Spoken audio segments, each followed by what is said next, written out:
Fala galera, tudo bem com vocês?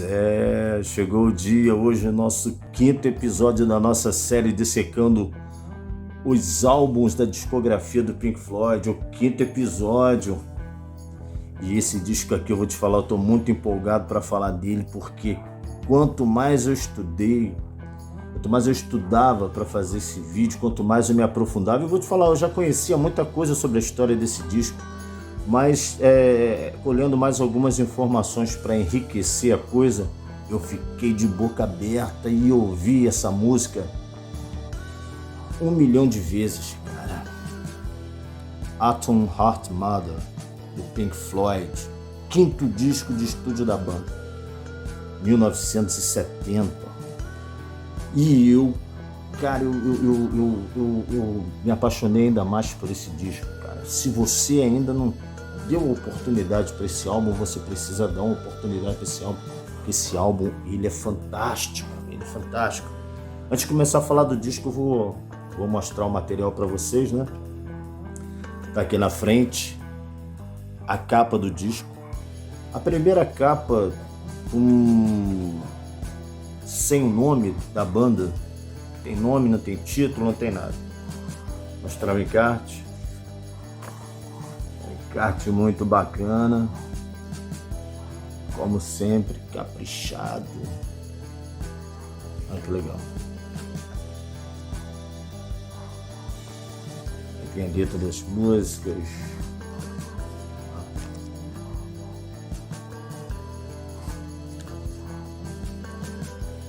Café da manhã psicodélico do Alan. Tá aqui, ó.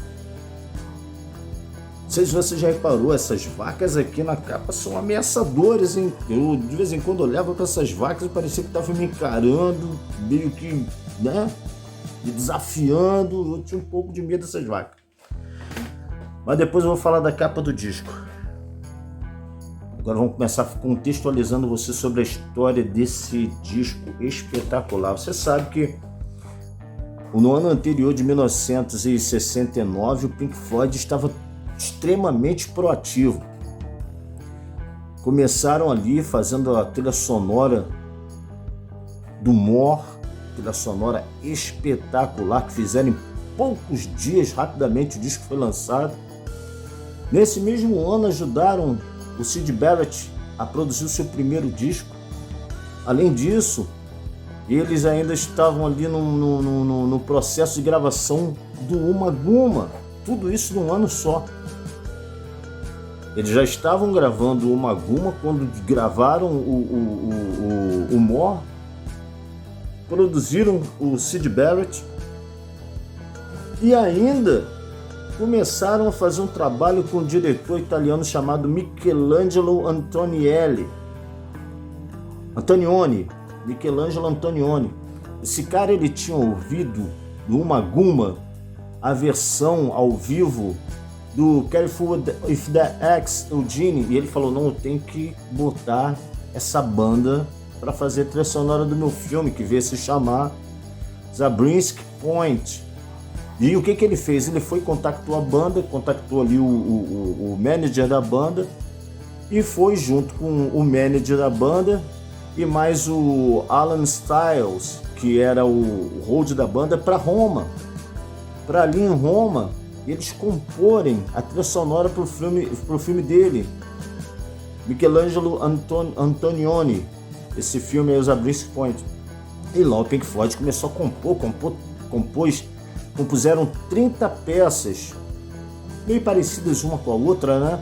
Algumas instrumentais curtos, e com várias ideias ali em Roma.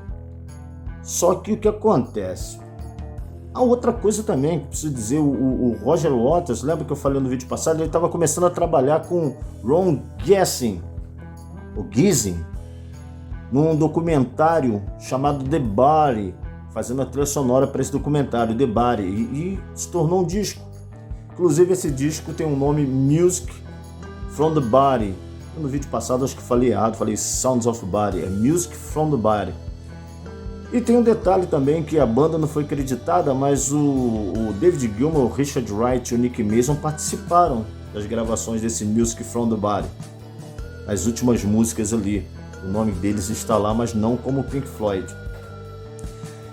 E um ano super proativo, inclusive fizeram uma música também chamada Embryo, música muito bacana que poderia ter entrado no Uma Guma. Muito bacana, não sei se você já ouviu essa música, se no YouTube você vai achar. Enfim, tava ali os caras ali em Roma fazendo a trilha sonora para esse filme do Michelangelo Antonioni. E no final das contas o filme saiu e o cara só aproveitou 3 músicas do Pink Floyd. A trilha sonora dos Zabriskie Point só constaram 3 músicas do Pink Floyd e tinha música de outros artistas. Só que as músicas do Pink Floyd foram entrando numa coletânea, outra, aquela coisa toda, você encontra por aí algumas dessas músicas. E o que acontece? O David Gilmour ele compôs uma progressão de acordes e alguns solos que ele começou a trabalhar. Alguns acreditam que essa composição ela veio dali das composições do Zabriskie Point. Sobrou e o David Gilmour começou a trabalhar com a banda, né? Roger Waters, na hora que ele ouviu aquela música ali que o David Gilmour estava compondo, ele falou assim: cara, isso parece ser música de um faroeste ruim. E o David Gilmour pôs o nome nessa progressão de acordes, Theme from the Imaginary Western, tema para um western imaginário. E outra coisa interessante também é que o Richard Wright tinha escrito uma música chamada, se não me engano, Violent Sequence, também para o filme aí do Zabriskie Point, e que o Michelangelo rejeitou. Era uma sequência de acordes com piano, que lá na frente viria a ser a Us and Ten. O cara rejeitou, cara. O italiano rejeitou aí a música que viria a ser Us and Ten e Dark Side of the Moon. Beleza. O filme foi um fracasso. O filme saiu, foi um fracasso. O Pink Floyd estava meio pistola, porque o cara só usou 3 músicas mesmo, deixa pra lá. Aí no começo de 70, já em janeiro, o David Gilmour com a banda começou a tocar essa progressão de acordes chamada Theme from the Imaginary Western. E parece, se não me engano, dia 17 de janeiro, eles fizeram toda essa música em torno de 20 minutos de progressão. Era uma composição que cada vez que eles tocavam, a música ia crescendo. E estava ali em março de 1970, o estúdio da Abbey Road ali liberado para eles começarem a gravar. Vamos começar a gravar um novo disco então. Aí começaram a pensar em gravar essa música enorme, várias suítes, né? Só que a EMI, na época, ela estava com uma nova fita de 1 polegada, que eles não queriam que essas fitas fossem editadas. Você sabe que o Pink Floyd, eles adoravam fazer colagens com fitas, aqueles efeitos, aquela coisa toda, então tudo era cortado, recortado, tudo aquela, né? E essa fita nova, o pessoal lá, os executivos falaram: vocês vão ter que fazer a música num take só, não pode cortar. E o Nick Mason ficou maluco: como é que eu vou fazer isso? Uma música de 23 minutos que eles vinham tocando nos shows, né? Mas a decorar 23, a entrada e saída, parte por parte. O Roger Waters falou: vambora. Aí começaram a tocar essa música sendo gravada com essa nova fita, essa nova tecnologia, ali no Abbey Road.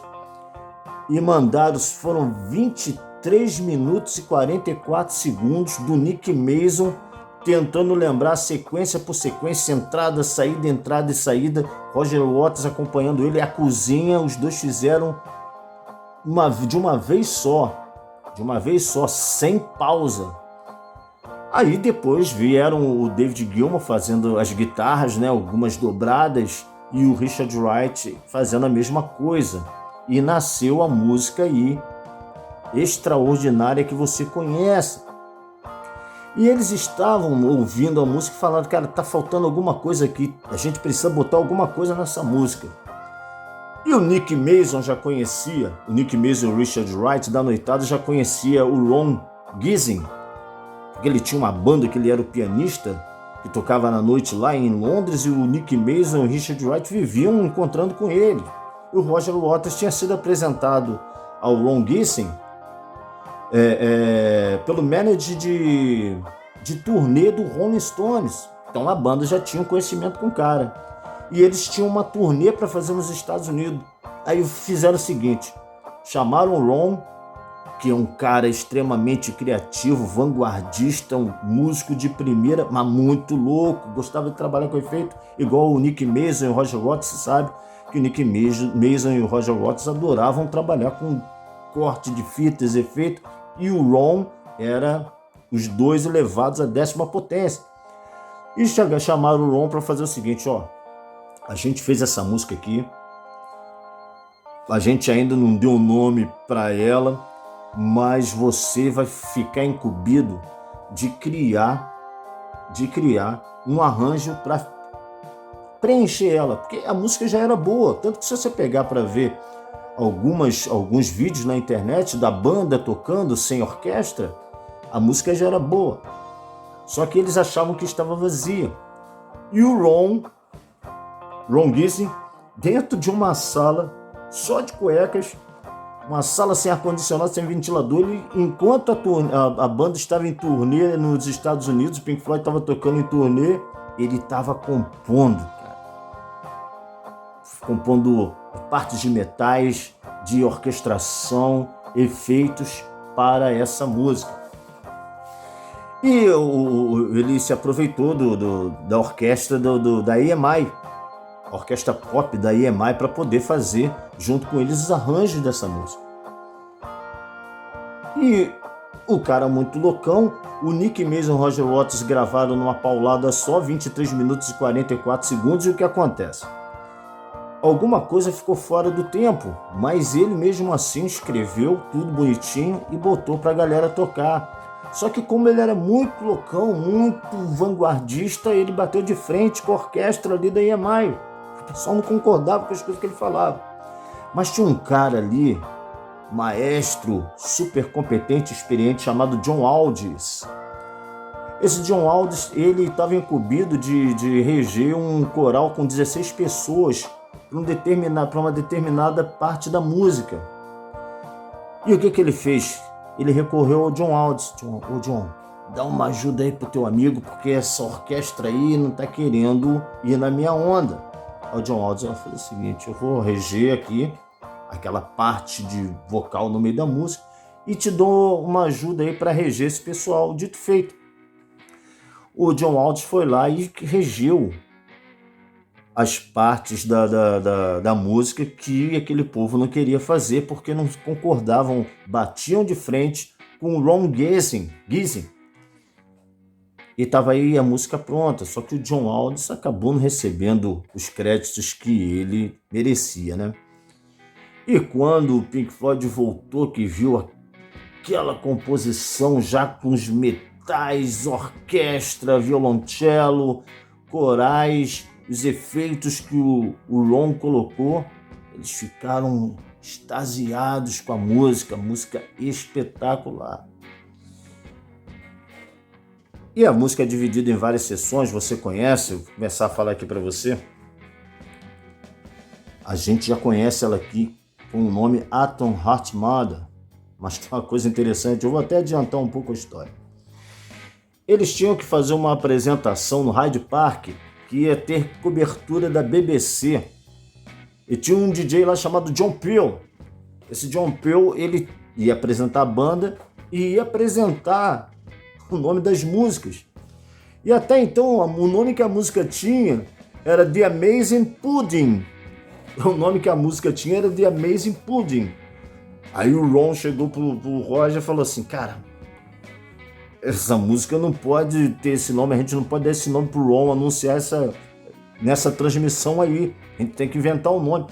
O Ron pegou um jornal chamado London Evening Standard e jogou no peito do Roger Waters e falou assim, abre aí esse jornal, você tem 3 minutos para achar um título para essa música. E o Roger começou a folhear o jornal, quando de repente ele chegou numa matéria chamada Atom Heart Mother Named. Contava a história de uma mulher gestante, uma senhora já, que recebeu um marca-passo movido a plutônio, a mulher do marca-passo atômico, né? Atom Heart Mother. Aí o Roger Waters chegou pro resto da banda e aí, tá legal? Você acha que a gente pode botar o nome da música isso? Tá legal, Ron? Tá legal. Aí deram o nome pro John Peel. O John Peel foi lá, anunciou e ficou esse o nome da música que você conhece.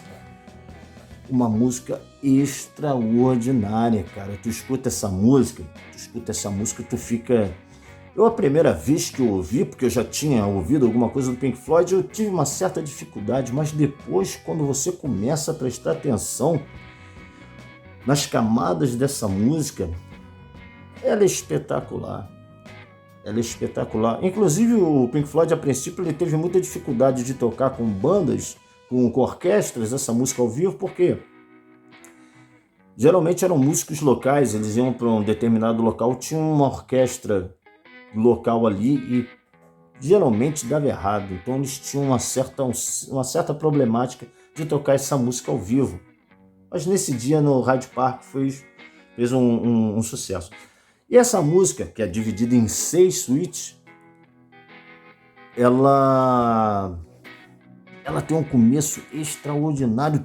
Parece que os instrumentos estão tentando se afinar. E eu vou dizer uma coisa para você, uma percepção minha que conheço esse filme de cabo a rabo. Deixa eu tentar achar ele aqui. Eu tinha separado ele aqui, não. Pessoal.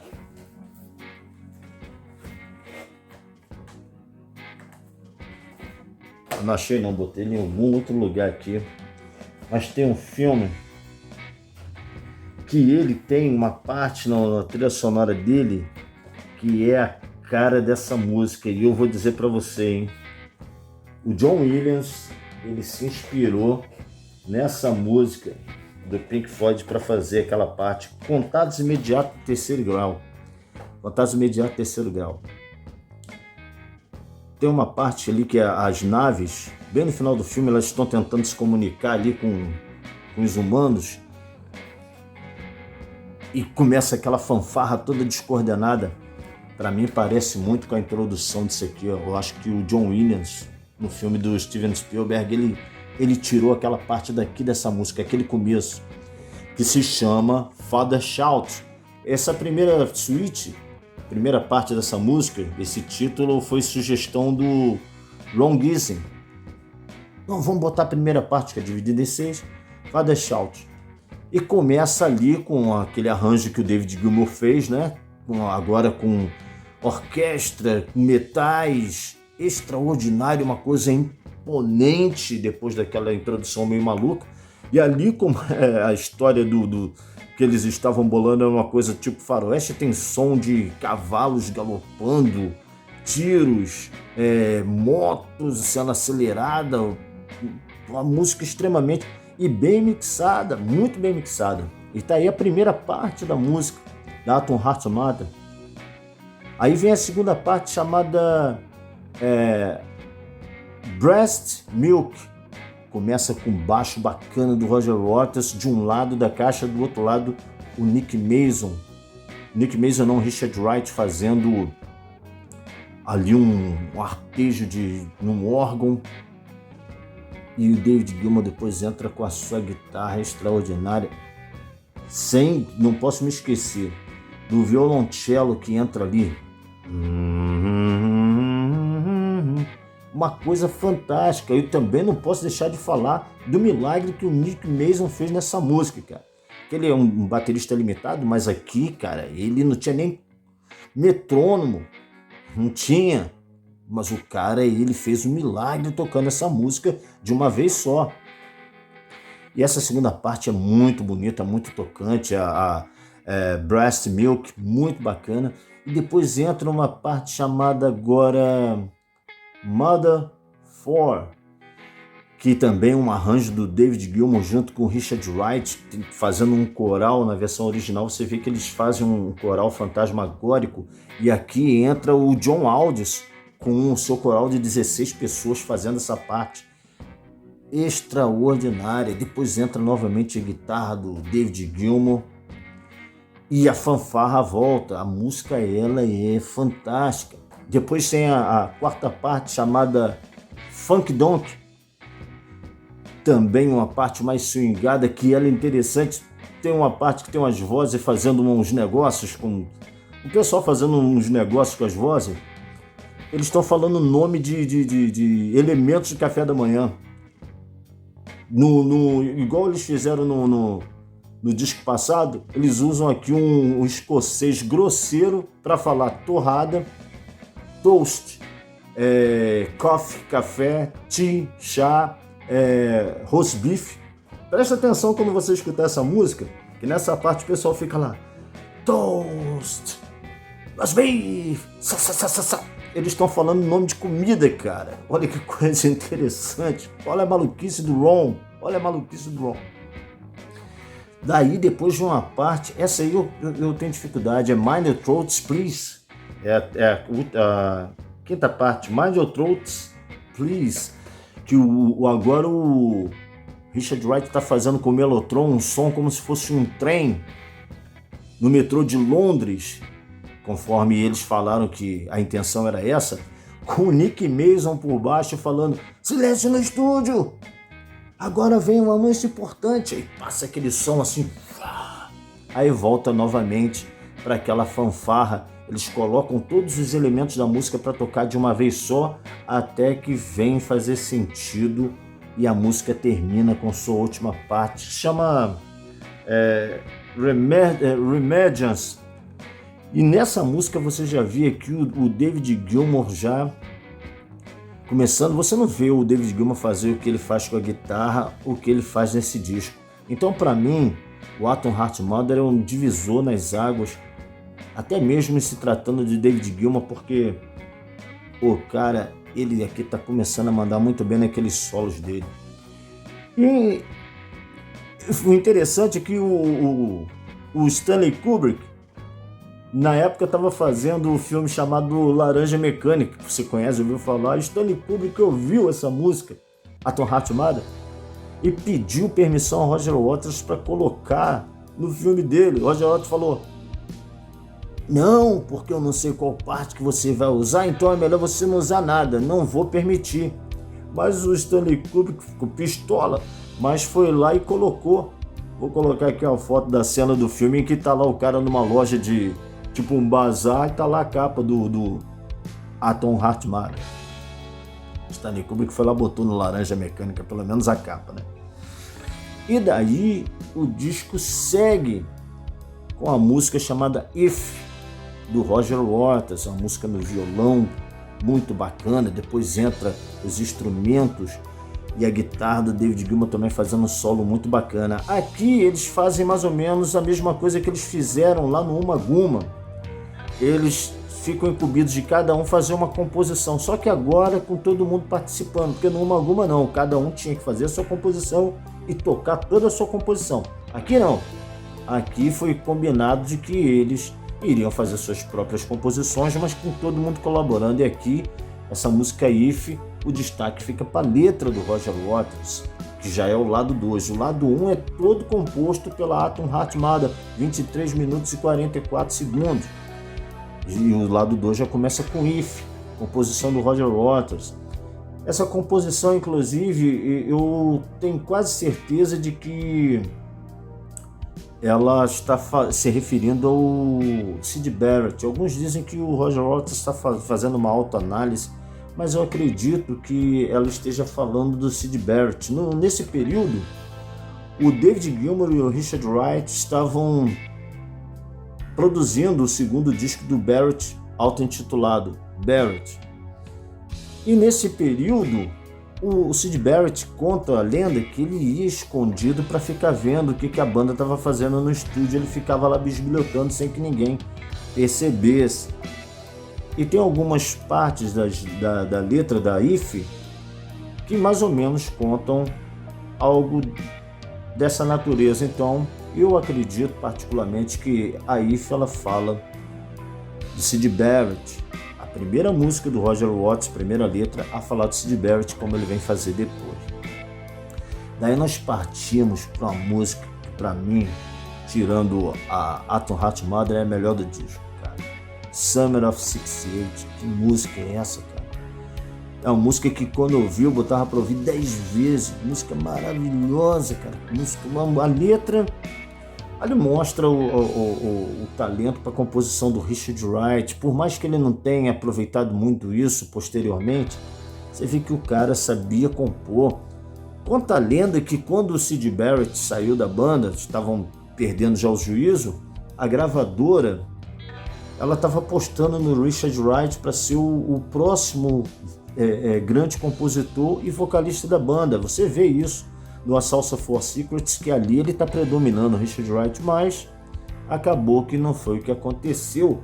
Mas aqui ele mostra, cara, nessa música, o arranjo cheio de variações espetaculares, um piano muito bacana. Ele aproveitou a orquestra da EMI, que tinha acabado de gravar ali Atom Heart Mother, e botou a orquestra, os metais, o French Horn, tudo na música dele, e ficou maravilhosa. E ali tá todo mundo tocando bem.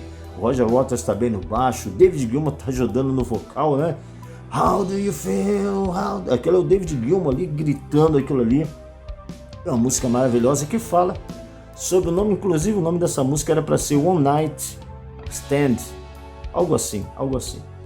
Mas acabou virando Summer of '68, falando sobre as turnês, as viagens, a várias cidades, uma diferente da outra, e ali eles acabavam ficando, cada local ficava com uma pessoa diferente, as groupies.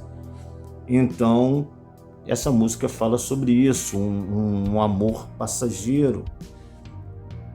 Inclusive tem um nome que ele cita na música, Charlotte Pringles. Charlotte Pringles, será que ele está se referindo a alguém? Será que é um personagem real? E tá uma música fantástica do Richard Wright, que tem outro detalhe, que aqui no Brasil, o Banco Nacional usou, no ano de 1970, usou essa música para o seu intervalo comercial, que sempre entrava antes do Jornal Nacional. Vinha o comercial do Banco Nacional com a parte da Summer '68 e depois começava o Jornal Nacional. Então muita gente até diz que a Summer of '68 era o tema de abertura do Jornal Nacional. Não, era o comercial do Banco Nacional de Investimentos, que tinha essa música no seu comercial, e em seguida entrava o Jornal Nacional. Maneiro, né? E chegamos agora à música do David Gilmour, que é uma das músicas que o pessoal mais gosta desse disco. E o David Gilmour conta o Nick Mason que o David Gilmour teve muita dificuldade de fazer essa música, porque o David Gilmour nunca foi muito bom de composição, de letra. E o estúdio falou: você só sai do estúdio quando você tiver feito a tua música. E o David Gilmour, meu Deus! Inclusive ela começa com um sino, né? Esse sino você vê depois no Division Bell e no The Endless River. Esse sino que aparece aí no Fat Old Sun.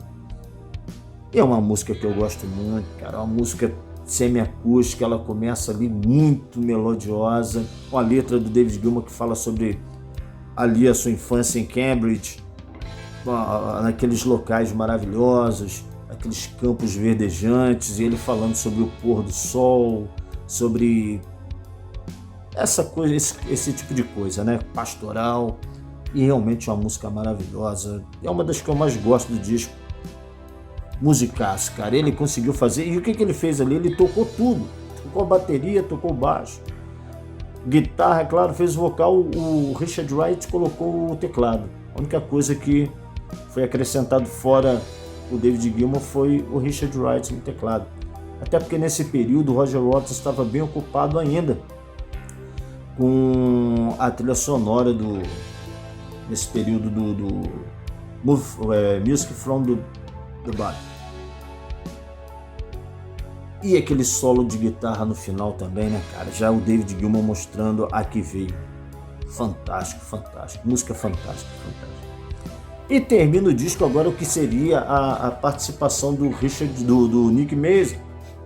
O Nick Mason, ele começou a gravar o road deles, o Alan Styles, Começou a gravar o cara na cozinha dele, o cara fazendo café da manhã e fazendo um monte de colagens ali, e a banda achou que precisava colocar os instrumentos ali, e acabou que a composição que era para ser do Nick Mason se tornou a composição da banda toda, porque todo mundo começou a participar. Interessante que o Roger Waters não pode, por causa de seus compromissos com Ron Gissing, ele não pôde colocar o baixo. Quem colocou o baixo em Alan Psychedelic Breakfast foi o David Gilmour. E a música eu acho sensacional também, tem 13 minutos também, a música é tudo instrumental, e é o Pink Floyd na sua boa forma de psicodelia, coisas que eles estavam fugindo nesse disco. E eu acho uma faixa fantástica, inclusive a montagem dela é muito legal. Tem umas partes que o Alan, ele acende o fósforo, serve como percussão, ele risca o fósforo, aí começa um acorde, começa outro acorde. Cara, muito bem trabalhado essa música, é maravilhosa. E a música ela começa com umas gotas, né? Uma goteira. Alguns discos no final, quando a música acaba, essas goteiras continuam até o disco acabar. E outros discos não tem. Tem colecionador que fica desesperado, compra o disco, chega em casa, cadê as gotas no final da música? Então tá aí fechado o disco. Foi gravado entre março e julho de 1970, com músicas maravilhosas. E agora faltava a capa, e correram atrás dele, Storm Thorgerson, como sempre, da Hipgnosis, para fazer a capa. Só que eles chegaram pro Storm e falaram assim, ó, cara, a gente não quer nada psicodélico, cara, a gente não quer nada psicodélico, a gente quer uma coisa que afaste a gente do psicodelismo das capas anteriores, a gente não quer aparecer na capa, nem título na capa. E ali o Storm começou, fez umas fotos, inclusive fez 2 fotos, cara, uma foto de uma mulher subindo uma escada e uma foto de um cara mergulhando numa piscina, assim, de cabeça para baixo. Depois eu vou falar sobre essas capas. Deixa eu correr aqui que o vídeo tá ficando longo. Aí o Storm, ele foi entre Londres e Cambridge, ele pegou o carro e começou a fotografar os campos, cara. Ele, inspirado numa foto, um desenho de uma vaca que ele viu em tal lugar, ele foi e começou a fotografar um pasto cheio de vacas. Ele chegou pro cara lá o dono das vacas e falou assim, cara, eu tô tirando as fotos das suas vacas, elas vão aparecer na capa do disco, cara, beleza, então. Como é que é o nome daquela vaca ali? Lulubelle III, ou Lulubelle the 30, o nome da vaca que aparece na capa do disco, essa aqui, ó, a vaquinha. Essa aqui. É Lulubelle. Essas aqui, ó, são as vacas ameaçadoras. Tem gente que acha que essa foto deveria estar na frente, porque ficaria melhor. Eu não gosto eu gosto dessa foto aqui. E aí, cara, ele levou essa foto pra banda, a banda adorou, cara, levou essas fotos, a banda adorou, não vai ser essa foto aí mesmo, vai ser essa foto, essas fotos aí que vão entrar. Só que os executivos da EMI achavam que estavam sendo sabotados pelo Storm, e falaram, a gente não quer essa capa não, cara, qual o disco que vai vender? Uma vaca na capa, esse é o nome da banda, a gente não quer. Só que levou a foto para um cara que era o cabeção lá da EMI, um tal de L.G. Wood, e esse cara olhou a foto, o cara estava meio distraído e precisava do ok dele. Aí mostrou as fotos, o cara olhou, Frisias, é a raça da vaca, assinou, deu ok e foi lá. O disco saiu com as vacas na capa. Foi lançado em outubro. Chegou ao 55º lugar nos Estados Unidos, na Europa, em todos os países praticamente saiu no top 10 e na Inglaterra pela primeira vez. Primeiro lugar na Inglaterra, Atom Heart Mother, diz que fez um sucesso espetacular, merecido, merecidíssimo. Cara, o trabalho que eles tiveram para fazer esse disco foi uma coisa de outro mundo. As fotos que sobraram da mulher lá subindo no corredor foi por um disco que o Nick Mason produziu em 1971 de um grupo chamado Principal Edwards Magic Theatre. Aí saiu com a capa da mulher lá. E o interessante é que em 1981 a foto do cara mergulhando foi para a capa do disco do Def Leppard, o High and Dry. Legal, né? A foto foi aproveitada em 1981. E tá aí o Pink Floyd aí, cara, arrebentando com esse disco. O triste é que a banda posteriormente veio a dizer, o Roger Waters falou que esse disco deveria ser banido e que ninguém mais deveria ouvi-lo. E o David Gilmour falou que foi uma experimento fracassado. Você concorda com isso? Eu não concordo, eu acho um disco extraordinário. Vai lá dar uma ouvida, cara, nesse disco agora. Começa a conferir as coisas que eu falei pra vocês. E o legal, agora vai a vingança. 20 anos depois, o Roger Waters procurou o Stanley Kubrick. Stanley, pô, tô gravando um disco aí que vai ser chamado A Music to Death. Eu quero botar, né, aquele teu filme 2001, aparece aquele monolito lá com os neandertais assim, na frente do monolito. Eu queria usar um trecho aí do teu filme dentro de uma música ali. Aí o Stanley Kubrick, cara maneiro, cara bacana que é, chegou pro Roger Waters e falou assim: te vira, meu amigo, eu não vou liberar nada pra você. 20 anos depois, o Stanley Kubrick vai lá e se vinga do Roger Waters, né? Bacana. Bom, galera, esse foi o vídeo de hoje. Desculpa aí, rendeu mais do que eu pensei, mas são muitas histórias. Eu sou apaixonado por esse disco. E você que também é, dá um like e se inscreva no canal, compartilhem, né? E comenta, né? Dá trabalho, mas faço isso com muito carinho, porque como você, sou fã do Pink Floyd e eu adoro falar de Pink Floyd. Valeu, forte abraço, até o próximo vídeo.